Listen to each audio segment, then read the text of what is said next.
Boa noite a todos. Estamos começando a nossa aula de competência parte 2. Como eu disse, essa aula de competência ela deve ser estudada com a aula de jurisdição, que seria uma aula de jurisdição e competência, né? Então vamos para a nossa aula de competência parte 2. Nós estamos falando das espécies, né, de competência, em razão da pessoa, em razão da matéria, em razão da função, e nós paramos exatamente aqui. Nós já até demos uma pinceladinha no início da aula, no final da aula passada, sobre o início dessa aula. E a partir daqui nós vamos falar sobre em razão da pessoa. O que é a competência em razão da pessoa? É aquela que é vinculada a atributo pessoal do litigante. Então, as causas em que for parte a União, a autarquia federal ou a empresa pública federal, cabe à Justiça Federal. Nós já explicamos, por exemplo, que quando a União for autora ou ré nas ações em que haja o interesse da União, eu vou ajuizar aquela ação na Justiça Federal, tá? A Justiça Federal é aquela justiça que vai cuidar daquelas causas em que haja bens e interesses da União. Lógico que as causas em que for parte o Estado ou autarquia estadual cabem na comarca da capital as varas da Fazenda Pública. Então, Fazenda Pública são varas que são organizadas através da Lei de Organização Judiciária e têm como objetivo julgar causas em que o Estado for autor ou réu. Trata-se de em razão da matéria, porque Fazenda Pública, causas em que haja o Estado, assim como tem a vara de família, assim como tem a vara de sucessão, assim como tem as varas de registros públicos, etc. Nós temos a vara de família. E sua importância é porque ela cuida de ações dos Estados. E aí eu tenho o critério funcional, que gerará competência originária. Claro que isso aqui é uma aula de processo civil, mas eu peço para os meus alunos sempre olharem o que dispõe a Constituição Federal.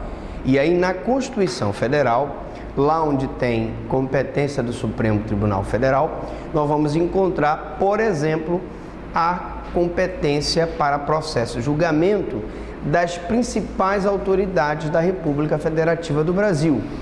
Então é o Supremo Tribunal Federal que processa e julga pessoas como Presidente da República, Ministros de Estado, Procurador-Geral da República, Advogado-Geral da União, membros dos Tribunais de Contas da União. Num segundo patamar, vem a competência do STJ. Então, são julgados no STJ, por exemplo, governadores de Estado, deputados estaduais, já que os deputados federais e senadores são julgados perante o Supremo, né? Aí eu tenho desembargadores, né? Dos tribunais, ministros dos tribunais de justiça especiais e comuns, governadores de Estado, já falei, né? Vamos ter então no segundo patamar esse julgamento perante o STJ. E no terceiro patamar eu tenho aquelas autoridades que são julgadas pelo Tribunal de Justiça do Estado. Então eu tenho ali promotores de justiça, juízes de direito, eu tenho, por exemplo, prefeitos a nível criminal, eles têm foro por prerrogativa de função. Se chama critério funcional em razão da função ou hierarquia, move-se a causa no tribunal, por exemplo, está prevista na Constituição Federal, vimos aí, e diz a competência do Supremo Tribunal Federal, do STJ e dos Tribunais de Justiça do Estado. É bom sempre você dar uma olhadinha na Constituição, já que isso não está previsto no Código de Processo Civil, para saber. Mas, em linhas gerais, as principais autoridades são julgadas pelo Supremo. Num segundo nível, pelo STJ, e num terceiro nível, pelos Tribunais de Justiça dos Estados.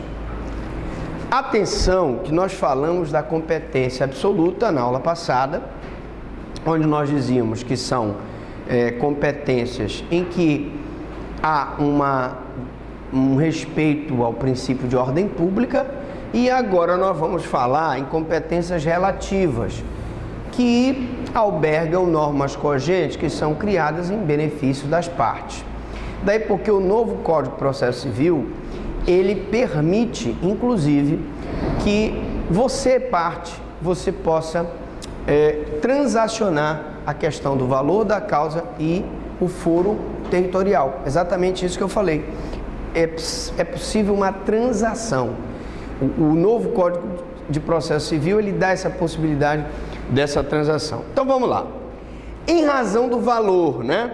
Poderá ser um critério de determinação de competência, é um dos motivos da obrigatoriedade do valor da causa na inicial. Encontra-se nas leis orgânicas. Então preste atenção.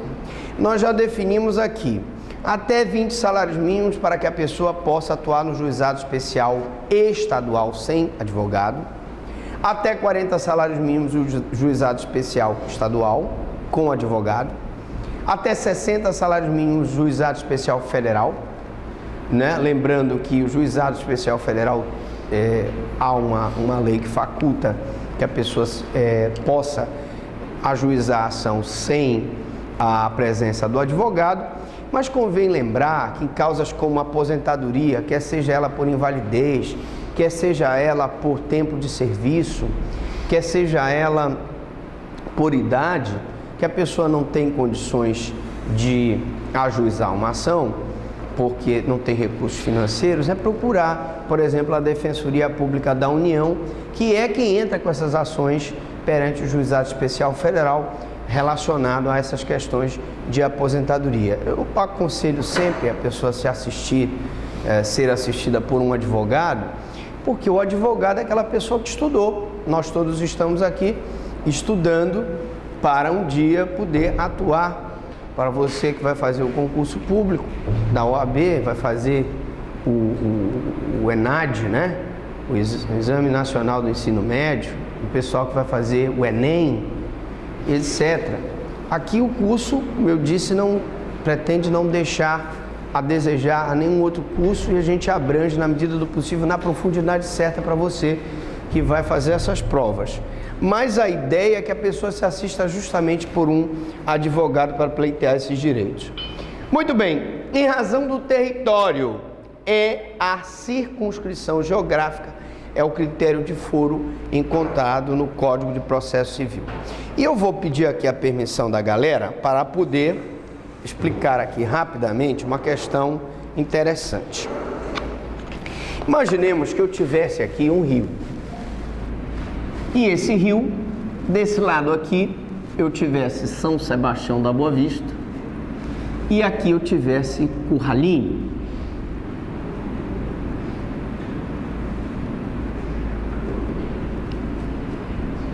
Preste atenção, gente, que o tal VEG é uma linha imaginária que divide aqui o rio. Se o acidente do barco acontecer desse lado do rio, ele pertencerá à competência de São Sebastião. Se o barco estiver desse outro lado, ele terá competência na Justiça de Curralinho.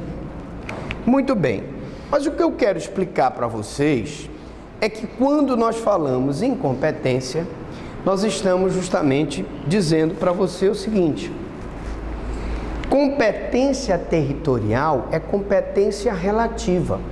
Se dois barcos se acidentam no rio do território onde está São Sebastião da Boa Vista, a competência é do juiz de São Sebastião da Boa Vista. Todavia, se o juiz de Curralinho mandar, por exemplo, fazer a busca e apreensão do barco, ele vai se tornar prevento, porque foi o primeiro juiz que praticou o ato processual.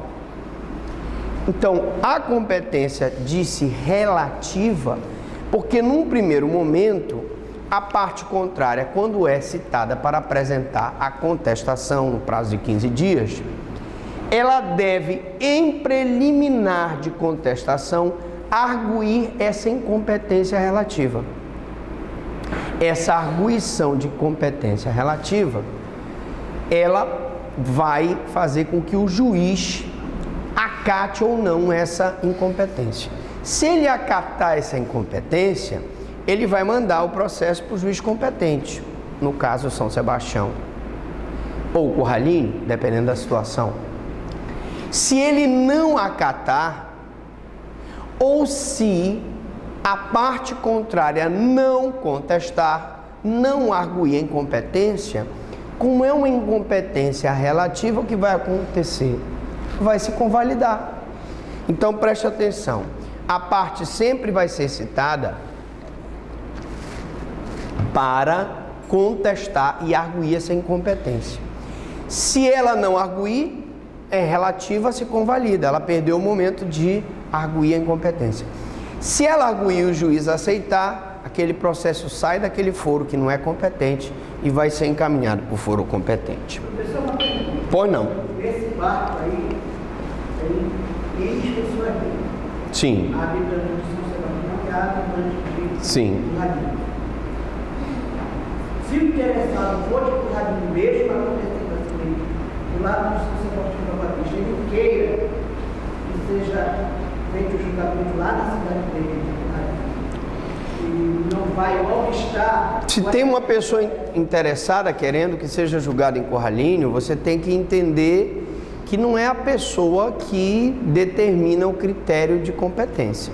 Nós vamos já aprender que quando tem, por exemplo, uma reparação de dano, dois barcos, um bate no outro. A perícia vai constatar que um teve culpa no acidente, o outro não. Nesse caso, quando eu tenho uma ação de reparação de dano, o foro competente é o foro onde aconteceu o fato ou ato, o sinistro. Se, através da perícia, eu provar que aconteceu em São Sebastião, será de São Sebastião a competência. Se eu provar que foi em Curralinho, será de Curralinho.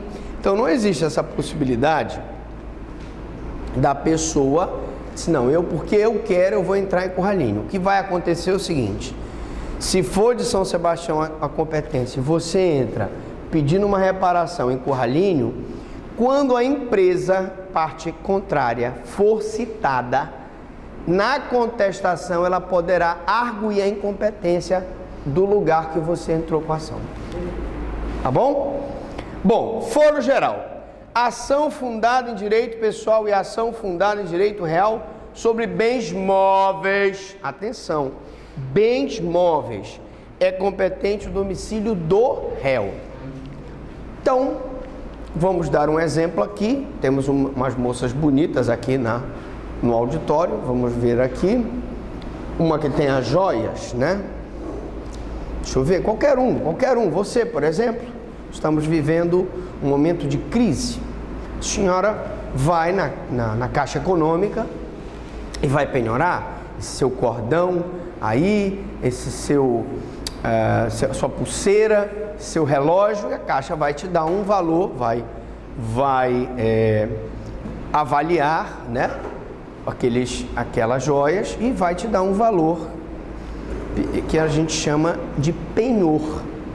Você vai penhorar, né? Empenhar aqueles bens lá na Caixa Econômica. Você tem um prazo para pagar. Só que, quando você vai pagar, você é surpreendido. A instituição financeira está te cobrando juros muito altos. Qual seria o foro competente para processar e julgar uma ação dessas contra a Caixa Econômica, né? Claro que seria o domicílio do réu, da Caixa Econômica, né? E nós temos que ter muito cuidado, porque a questão territorial ela muda muito. Por exemplo, tu empenhaste as tuas joias na agência da Caixa lá no Tapanã. Na época que o Tapanã pertencia ao distrito de Coraci, por exemplo, veio uma portaria do Tribunal de Contas, tira o Tapanã de Coraci e coloca o Tapanã agora com Belém. Se você inadvertidamente entra com ação contra a Caixa, questionando a cobrança desses juros em Coraci, Se os advogados da Caixa Econômica não contestarem em 15 dias, o que vai acontecer? Vai se convalidar aquela competência relativa. Está errado? Está. Ela deveria ter ajuizado em Belém, porque Tapanã pertence a Belém, mas ela não ajuizou. O que vai acontecer? O que vai acontecer? Aquela competência se convalida.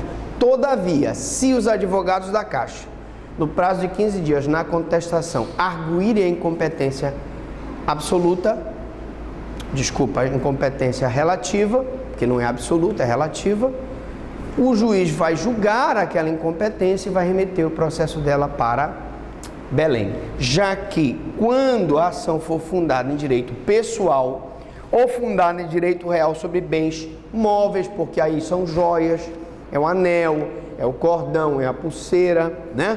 Que ela empenhou, é competente o foro do domicílio do réu e não o dela.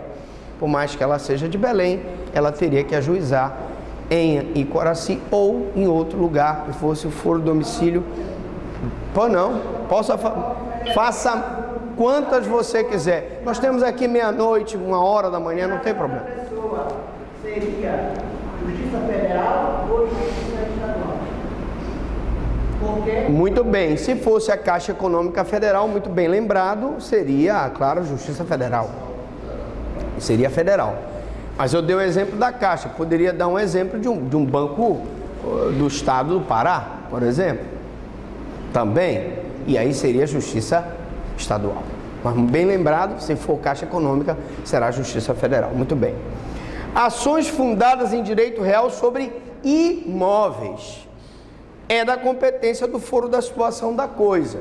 Então preste atenção, você, meu amigo, você que teve a sua casa invadida, você teve o seu terreno invadido, você que foi turbado, você que foi ameaçado por usar camisas horríveis na rua, cuidado, porque você pode entrar, no caso de esbulho, a reintegração de posse. No caso de turbação, pode entrar com a manutenção de posse, e no caso de ameaça, pode entrar com interdito proibitório. Todos eles são ações fundadas em direito real sobre imóveis, inclusive as espécies de uso capião, o uso capião ordinário, o extraordinário, o prolabore urbano, o prolabore rural e o pró-familiar. Nessas ações, eu vou entrar em que foro? É da competência do foro da situação da coisa. Tu podes até morar na capital, mas se o imóvel invadido é lá em Colares, tu tens que entrar com a ação de reintegração de posse em Colares. É isso? É, porque trata-se de bem imóvel. Preste atenção nesses critérios, são importantes e cai muito em concurso público e provavelmente será pergunta de prova. Demais foros especiais. Vamos ver esses foros especiais? Interessante, né? Foro das ações reais imobiliárias. Nas ações fundadas em direito real sobre imóveis, é competente o foro da situação da coisa. Atenção, acabamos de ver. Seja interdito proibitório, seja qualquer espécie de uso capião, nós vamos entrar com a ação perante o foro da situação do imóvel, onde o imóvel está situado. Atenção, eu estou falando em bem imóvel, casa, fazenda, sítio, etc. Tá? Pode o autor, entretanto, optar pelo foro domicílio ou de eleição, não recaindo litígio sobre direito de propriedade, vizinhança, servidão, posse, divisão e demarcação de terras e de enunciação de obra nova. Então, professor Franklin, me explique lá. Eu posso convencionar um foro que não seja o foro da situação do imóvel, se o meu litígio não versar sobre essas situações aqui. O senhor pode dar um exemplo de cada uma dessas situações? Vamos lá. Direito de vizinhança, né? Eu posso ter um problema com o vizinho, seja porque o vizinho ele está perturbando de alguma forma a tranquilidade da minha posse, emitindo fumaça, colocando um som exageradamente alto, ou mesmo uma questão que ele está dificultando o meu acesso à minha casa, eu tenho um problema de vizinhança. E esse problema de vizinhança vai implicar numa ação que eu não posso negociar o foro. Se o meu problema de vizinhança é na Ilha do Mosqueiro, eu moro em Belém, mas o meu problema é no distrito de Mosqueiro. Eu tenho que ajuizar aquela ação no distrito do Mosqueiro. Eu não posso convencionar ajuizar a ação em Belém. Claro que o novo Código de Processo Civil permite que você convencione essa questão territorial, porque a competência é relativa. Servidão. Temos aqui um exemplo, né? Então aí vocês 4, e para chegar lá naquele rapaz, ele está até hoje com alergia, coçando o nariz. É um pai que morre e fica com 5 filhos, e cada um fica com terreno. Este aqui mais afortunado, mais velho, ficou com um terreno da frente, aquele ali, que é um cara que vive triste, porque o time dele não ganha nenhuma, ele fica no segundo lugar, e assim vai o terceiro, o quarto e o quinto. Para ele chegar lá atrás no terreno dele, vocês concordam que ele tem que passar aqui por essa passagem, que alguns chamam chagão, né? Se você fechar o caminho, você impede que ele chegue lá atrás, até como ele, se ele fechar ali o finalzinho do terreno dele, ele impede que ele entre. Isso é um problema de servidão de passagem. Nós temos servidão para oleoduto, para gasoduto, nós temos servidão para passagem de água, servidão para energia elétrica, temos várias espécies de servidão. Aqui eu estou tratando de uma servidão, normalmente inclui um problema entre vizinhos. E aí não tem jeito, eu vou ter que ajuizar a ação na situação do imóvel. Outro exemplo é a posse, né? Nós já vimos, seja ela reintegração de posse, manutenção de posse ou interdito proibitório, eu vou ajuizar a ação no local da situação do imóvel. Divisão e demarcação de terras. Nós aqui, todos os alunos que estão aqui, ganharam na justiça um uso capião para transformar, vamos supor que essa sala aqui fosse um grande terreno. E aí são 30 alunos, um terreno de 300 metros quadrados. Já todos entraram pelo princípio da igualdade, em tese, todos teriam 30 metros quadrados de 300. Muito bem. Só que aquela ali é gananciosa, ela quer 60 para ela. Sempre vai ter um, aquele ali também quer 40, aquele ali quer 50. Mas e os outros vão dizer, mas que se ela ficar com 60, outro com... daqui a pouco não vai ficar nada para mim. Vão começar a brigar. Aí há necessidade de uma divisão e demarcação, que é o que acontece nessas grandes invasões em que o invasor ganha a posse da terra pelo uso através de uso capião. Eu, depois da ação de uso capião, eu vou fazer uma divisória, vou fazer uma demarcatória, em que a justiça vai delimitar quanto é o teu terreno, quanto é o dele, quanto é o dela, cada um vai ficar na sua posse. E aí vai se criar, é o que aconteceu com a TF, Montese, né? Era uma grande invasão de uma área da UFBA e paulatinamente foi sendo feita a demarcação. Cada um hoje tem um terrenozinho, né? E está tentando regularizar perante a prefeitura. E a anunciação de obra nova, nós já explicamos, né? Você tem uma casa, tem uma empresa construída um prédio do lado do teu, cada vez que o bate-taca, né? Bate lá, pá, e a tua parede racha. Você vai entrar com uma ação de anunciação de obra nova para impedir que aquela obra venha prejudicar o teu imóvel. Foro de sucessão hereditária. Na aula passada, nós contamos a história de um grego que tinha imóveis na Grécia e que também tinha imóveis no Brasil. Quando ele faleceu, o juiz grego pode decidir sobre os imóveis que estão na Grécia? Pode. Mas ele pode decidir nos imóveis que estão aqui no Brasil? Não, ele não pode decidir sobre os imóveis que estão aqui no Brasil. Por quê? Porque é um caso de competência restrita, e que por uma questão de soberania, não, obrigado, não precisa. Por uma questão de soberania, eu estou protegendo a soberania brasileira, então o juiz estrangeiro não pode decidir sobre bens imóveis que estão situados no Brasil. Então, gente, nós aprendemos que o foro do domicílio do autor da herança no Brasil é competente para o inventário, a partilha, a arrecadação, cumprimento de disposições de última vontade e todas as ações em que o espólio for réu, ainda que o óbito tenha ocorrido no estrangeiro. Então preste atenção. Cidadão, mesmo que ele tenha morrido no estrangeiro, se ele tem bens situados no Brasil, bens situados em São Paulo, esses bens serão o foro competente é o foro de São Paulo, que é o local onde os bens estão situados, mesmo que ele tenha morrido fora do Brasil. Então, esse foro, ele é competente para o inventário. O que é o inventário?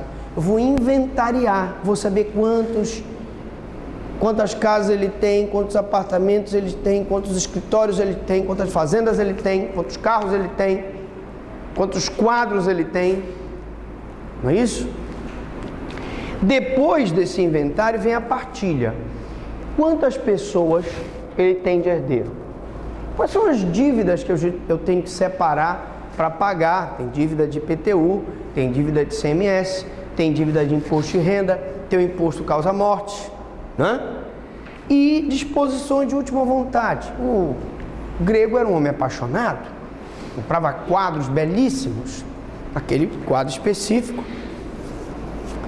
do... Deixa eu ver um quadro famoso. Dê aí um quadro, por exemplo. Hein? Mona Lisa. Comprou uma réplica da Mona Lisa e vai deixar para a Jacqueline Kennedy. Sou apaixonado pela Jacqueline, vou deixar aquele quadro para ela. Eu vou decidir sobre disposições de última vontade lá no foro onde está o quadro. Aquele quadro está no imóvel situado em São Paulo, então é o juiz de lá que vai decidir. E todas as ações em que o espólio for réu, ainda que o óbito tenha ocorrido no estrangeiro. Se a Prefeitura de São Paulo está cobrando o IPTU dele, o espólio vai ser réu.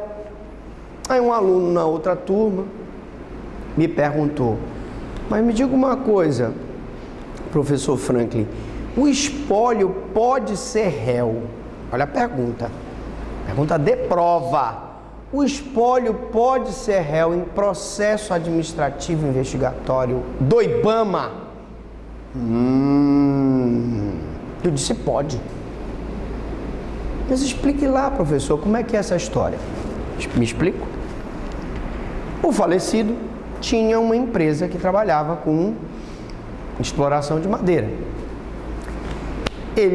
Essa empresa, ele vem a falecer e essa empresa vai para o espólio dele. Essa empresa foi autuada pelo IBAMA por exploração ilegal de madeira e ela está sendo apurada, essa exploração, um processo administrativo investigatório.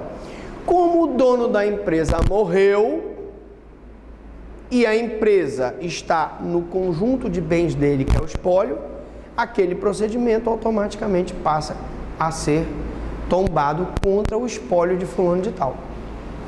E se o IBAMA chegar à conclusão que ele tem que pagar uma multa, essa multa vai ser executada contra o espólio. Portanto, o espólio pode ser réu, tá? De processo judicial e de processo administrativo. Foram competentes nas ações contra o ausente. Então, nós temos a situação do ausente, eu sempre lembro do nosso saudoso Ulisses Guimarães. Brasileiros e brasileiras, Ulisses morreu num acidente de helicóptero, nunca se achou o corpo dele. E aí, quando acontece isso, é um acidente de helicóptero, um acidente de avião, eu vou então mover a ação em que o ausente for réu, ela vai correr, ela vai ser ajuizada no foro do seu último domicílio. Qual foi o último domicílio do Ulisses? Brasília, né? Era Brasília. Naquele acidente que nós tivemos com a Air France, que houve um acidente, vocês devem estar lembrados, perto de Fernando de Noronha, muitos brasileiros morreram. Imaginemos que eu tivesse um pernambucano lá no meio, um cara que morava em Recife, e ele morre, desaparece o corpo dele. Eu vou entrar com a